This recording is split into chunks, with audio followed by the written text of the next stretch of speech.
उन्नाव से चुनाव लड़ रहे हैं भारतीय जनता पार्टी के फायर ब्रांड नेता साक्षी महाराज। महाराज जी, पहले तो इंडिया न्यूज में आपका बहुत स्वागत है। महाराज जी, क्या लगता है इस बार चुनाव किस तरफ जा रहा है? इंडिया गठबंधन में देखिए राहुल और प्रियंका जो है बरेली और अमेठी से चुनाव लड़ने जा रहे हैं। उसके अलावा आपके खिलाफ यहाँ अनु टंडन चुनाव लड़ रही हैं। वैसे तो आप जीतते आ रहे हैं और सपा और बसपा के गठबंधन में भी आपने ये सीट बड़े अंतर से जीती है ना। इस बार क्या लगता है कि मोदी की जो लहर है, जो 400 पार करने का इरादा है, वो कायम रहेगा एकदम? जिस इंडिया गठबंधन का आपने नाम लिया जी जी, वो अब इंडी गठबंधन है। जी जी।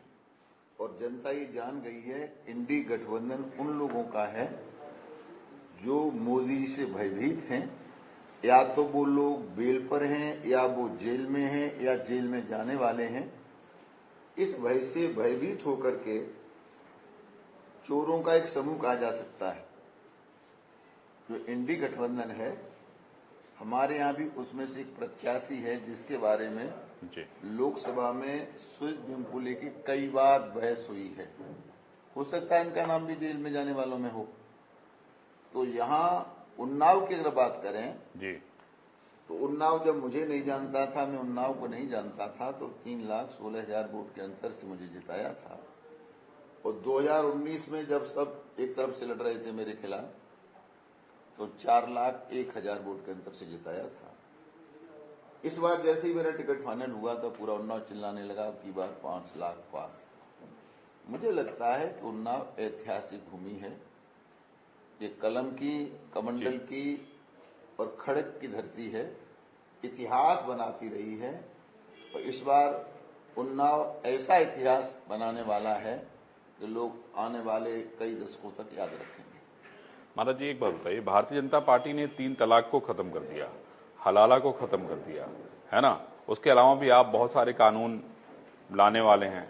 कहा जा रहा है कि भाई आपकी तो ये भी मांग है कि भाई मुसलमान जो है बच्चे ही ना पैदा करें। क्यों इस बार? हाँ, क्या मांग है आपकी? नहीं, मैं ऐसा नहीं कह रहा। अच्छा, क्या कह रहे हैं? बच्चे नहीं पैदा करें ऐसा तो कभी स्वप्न में हमने भी नहीं सोचा। अच्छा, लेकिन भारत विश्व का सबसे बड़ा लोकतांत्रिक राष्ट्र है, तो यहाँ जो कुछ होगा संवैधानिक तरीके से होगा। और एक निशान एक विधान, इस परंपरा के हम संभाग हमारी पार्टी प्रारंभ से रही है, उसकी वकालत हमने की है।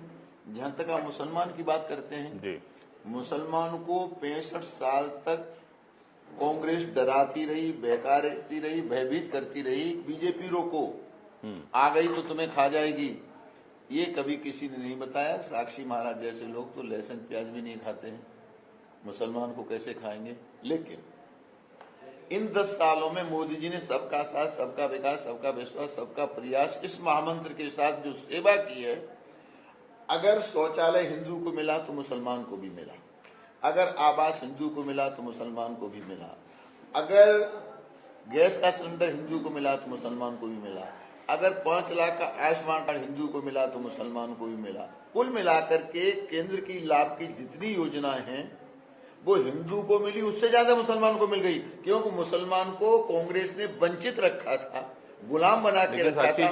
परिणाम सुनिए, परिणाम क्या होने वाला है। जिसे आपने फायर ब्रांड नेता कहा, कट्टर हिंदू, उस सन्यासी साक्षी महाराज के साथ ही उन्नाव में मुस्लिम समाज का बहुत बड़ा तबका खड़ा हुआ है, वोट देने के लिए तैयार है। और तैयार है ने वोट देगा। तो जब मुझे वोट दे रहा है तो मोदी जी के साथ भी हिंदुस्तान का मुसलमान बड़ी मात्रा में खड़ा है। विपक्ष का यही रोना है, यही डर है। नहीं तो आपको क्या अपेक्षा है? आप इनसे क्या अपेक्षा करते हैं? क्योंकि हम तो सहारनपुर भी गए थे, हम तो कैराना भी गए थे, हम तो मुजफ्फरनगर भी गए थे, और हमने पिछली बार का भी जो डिटेलिंग है वो निकलवाया था कि भाई आपको क्या वोट मिला है, यानी भाजपा को क्या वोट मिला है। आपने भी बूथ पे निकलवा के देखा होगा कि आपको क्या मिला है। मुझे बताने की तो जरूरत है नहीं।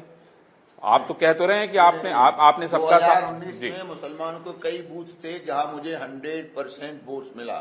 मैं अजीमर रहमान का नाम लेता हूं, जो नवाबगंज ब्लॉक के हैं प्रधान, आप उनसे बात कर सकते हैं। और इस चुनाव में भी मुझे अच्छी मात्रा में मुसलमानों का वोट मिलने वाला है। अब वो मुसलमान नहीं रहा जिसे डराया गया था, धमकाया गया था, बहकाया गया था। अब मुसलमान राष्ट्र की अब साक्षी महाराज जी का खौफ है, डर है? नहीं, साक्षी महाराज का खौफ नहीं है। सबका साथ, सबका विकास, सबका विश्वास। मुसलमान कहता है कांग्रेस ने हमको दिया क्या, सपा ने हमको दिया क्या, हमको केवल बदनाम किया, और मोदी जी ने हमें क्या नहीं दिया, जो मांगा वही दिया। तो मोदी जी का जो महामंत्र है, मोदी जी का जो मैजिक है, मोदी जी की कार्य करने की जो प्रणाली है, उससे हिंदू तो अभिभूत है ही। हिंदू के दिल में तो हिंदू के दिल में तो मोदी बैठे हैं, मुसलमान के दिल में भी मोदी बैठे। तो ये बताइए कि अयोध्या का इतना बड़ा कार्यक्रम था, भव्य रामलला का मंदिर का, आपने इतने सारे मौलानाओं को बुलाया, कोई तो आया नहीं आपके उस कार्यक्रम में? कोई धर्मगुरु नहीं आया मुसलमानों का? उसके संदर्भ में इकबाल अंसारी जैसे लोग वहां पर थे, वो तो एक थे ना, एक थे ना महाराज जी, एक ना, लाखों आदमी में से एक आदमी आता है, उसका क्या फर्क पड़ता है? एक नहीं, बहुत लोग गए थे, दर्जनों लोग गए थे। आप सबका सीट देखिए जाकर के। नहीं भाई, देवबंद से लोग नहीं आए, बहुत सारी जगहों से, बड़े बड़े जगहों से लोग नहीं आए। जो आए उनका वेलकम, नहीं आए फिर आएंगे, हम प्रतीक्षा करेंगे, स्वागत करेंगे। अच्छा ये बताइए, ये अतीक अहमद के नाम पे वोट मांगा जा रहा है, मुख्तार अंसारी के नाम पे वोट मांगा जा रहा है, आजम खान के नाम पे वोट मांगा जा रहा है, क्या कहेंगे आप? अच्छी बात है कि लोग पाकिस्तान के नाम पर वोट नहीं मांग रहे, लोग पाकिस्तान के नाम पर ही वोट मांग सकते हैं। जो लोग लाशों पर राजनीति करते रहे, जिन्होंने देश का बंटवारा कराया, वो लोग तो ऐसे ही लोगों के नाम पर वोट मांगेंगे। तो ये देश का दुर्भाग्य है अगर इस प्रकार से लाशों के नाम पर वोट मांगे जाएंगे, आतंकवादियों के नाम पर वोट मांगे जाएंगे, माफियों के नाम पर वोट मांगे जाएंगे। इसे देश का दुर्भाग्य कहा जा सकता है, और मांगने वाली पार्टियों का भी दुर्भाग्य कहा जा सकता है। जनता है, सब देख रही है, चुनाव में सटीक जवाब देगी। साक्षी महाराज जी, इस बार मैं नारे भी सुन रहा था, उसमें उन्होंने कहा था कि भाई उन लोगों के खिलाफ जो है उनको नेस्तनाबूद कर दो जिन लोगों ने मुख्तार की मिट्टी के लिए परमिशन मांगी। ऐसा कुछ नहीं, मैंने आपको प्रारंभ में कहा कि लोकतांत्रिक एक व्यवस्था है, संवैधानिक व्यवस्था है, कानून व्यवस्था बनाए रखना ये पुलिस की जिम्मेदारी होती है। उसके बारे में साक्षी महाराज को कहीं कोई कमेंट करने की आवश्यकता नहीं। अच्छा महाराज जी बताइए, आपके कितने सारे मुसलमान दोस्त हैं कुछ कि नहीं है? हजारों। मैं मुसलमानों से केवल एक बात कहता हूं, मेरे करीब आओ तो शायद जान सको मुझे। ये फैसले तो दूरियां बढ़ाते हैं, लोग खींचे चले जाते हैं। मतलब आप मुसलमानों के दोस्त हैं? मैं किसी का दुश्मन नहीं हूं। हमारे लिए प्रथम राष्ट्र है, जो देश का है वो हमारा है, जो देश का नहीं है उससे हमारा कोई रिश्ता नहीं। अच्छा ये बताइए महाराज जी, आप सन्यास आपने कैसे धारण कर लिया? आपके मन में कैसे आ गया कि आप सन्यासी बनेंगे? नहीं, आपका प्रश्न ठीक नहीं है। सन्यास तो मैंने 8 वर्ष की उम्र में धारण किया था, मैं राजनीति में कैसे आ गया? नहीं वो भी नहीं, वो भी दोनों पूछूंगा। तो मैं नहीं आपको कहां से प्रेरणा मिल गई भाई? 8 वर्ष के उम्र में अगर सन्यासी बनने का प्रेरणा मिली, ये कोई साधारण बात तो है नहीं। ये परम पूर्व जन्मों के संस्कार थे। मेरे बाबा एक बड़े सिद्ध संत थे, मेरे पिताश्री हिंदुस्तान के माने हुए सन्यासी थे। संस्कार थे कि हमारे माँ बाप ने 4 बेटे पैदा किए थे, हम चारों ही सन्यासी बने, और 4 में से 3 अनमैरिड, 1 शादीशुदा, चारों के चारों सन्यासी। तो हम लोग कोई योग भ्रष्ट रहे होंगे पूर्व जन्म के, तपस्या में कहीं कोई कमी रह गई होगी, भगवान की कृपा हुई तो ये भगवा वस्त्र पहनने के लिए मिल गए, राष्ट्र की सेवा करने के लिए मिल गया, भजन कीर्तन करने के लिए मिल गया, साधना आराधना करने के लिए मिल गई। लेकिन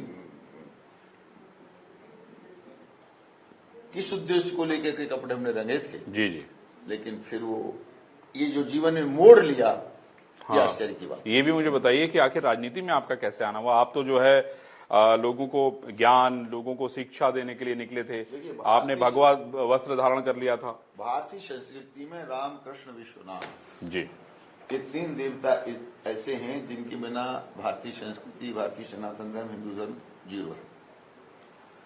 तो मैं अभी पढ़ ही रहा था, पीएचडी कर रहा था, तो उत्तर प्रदेश के सिंहासन पर एक माननीय मुख्यमंत्री जी बैठे थे, जिनका नाम था माननीय मुलायम सिंह यादव।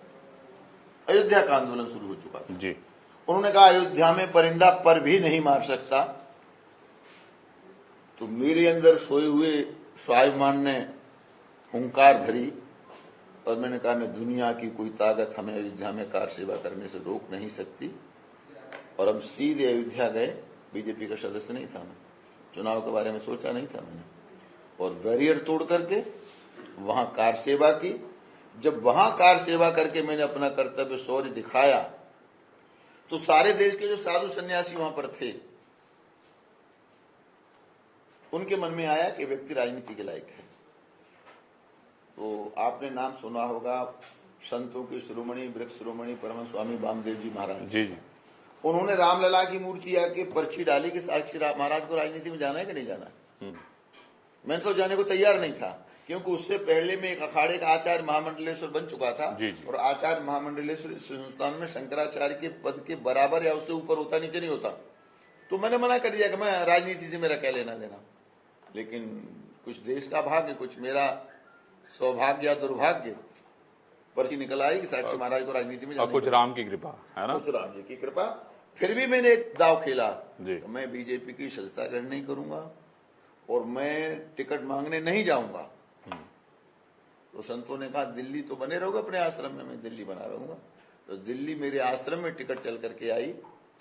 मैंने तब तक बीजेपी सदस्यता नहीं ग्रहण की। बीएचपी में काम करता था तो विश्व हिंदू परिषद के कोटे से मुझे टिकट मिली।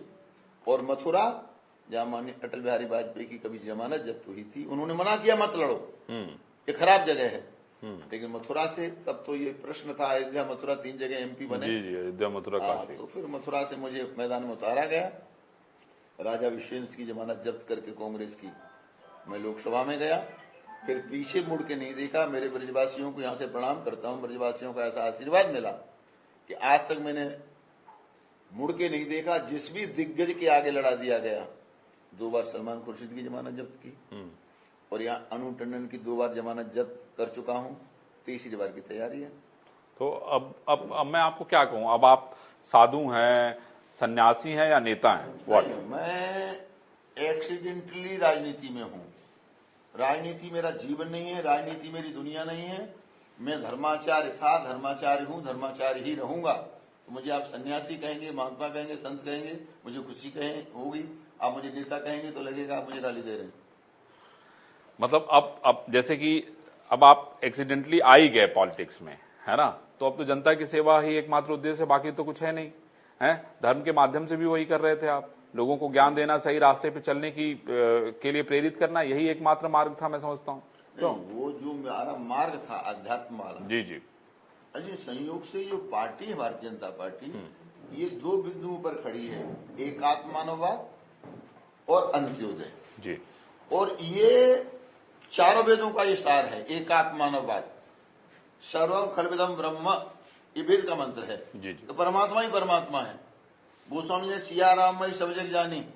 तो वो जो आध्यात्मिकता में मैं बात करता था, मैं राजनीति में वही बात करता हूँ। मैं राजनीति की बात नहीं करता। राजनीति में 5% राजनीति की बात करता हूँ, पर मैं तो यही भागवत सुनाता हूँ, रामायण सुनाता हूँ, गीता सुनाता हूँ, आदमी का जीवन कैसे सुधरे वो बात बताता हूँ। लोगों को अच्छा लगता है, लोग वोट देते हैं। मुझे लगता है कि आपको धर्म के सहारे ही वोट मिल रहा है, इसका मतलब। धर्म के सहारे नहीं, मेरा तो धर्म मेरा जीवन है, उसको तो मैं छोड़ नहीं सकता। लेकिन जो सही बात है वो कहना, आध्यात्मिक तरीके से कहना, ये मेरा धर्म है, वो सामने कहने का प्रयास करता हूं, लोग सुनते हैं। और अच्छी बात यह है, मैं जब यहां बैठता हूं तो मुझे मेरे संसदीय क्षेत्र के 95% लोग गुरुजी या महाराज जी कह के पुकारते हैं। मुझे लगता ही नहीं कि मैं राजनीति, मुझे लगता है मैं गद्दी पर बैठा हूँ, अपने आश्रम की गद्दी पर बैठा। भविष्य में अगर मंत्री बनने का मौका मिलेगा तो फिर उसके लिए क्या सोचते हैं, क्या करने का मन में इरादा रखते हैं? देखिए, क्या यहाँ सारे देश में 100 आश्रम है।